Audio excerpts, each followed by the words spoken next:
Welcome to the Learning Pines YouTube. We hope this video helps. You start by confirming prerequisites: Net SDK and an IDE. Once installed, pick your database type and add the matching NuGet provider so your code can communicate. Create a new C# project and immediately add a connection string in app settings, JSON or app. Config. This centralizes credentials and settings. Then scaffold a simple DB context or connection helper class. This gives you a single place to manage connections and reduces duplication as you proceed to implement queries and migrations. Next, define your data model.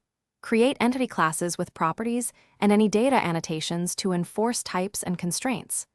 Once done, implement a DB context that exposes DB set T for each entity and register it in dependency injection using the chosen provider and connection string. This wires lifetime management and pooling. After registration, add EF core migrations or execute schema SQL scripts so the database matches your models, and seed initial data. This ensures your app and database remain in sync as you build functionality.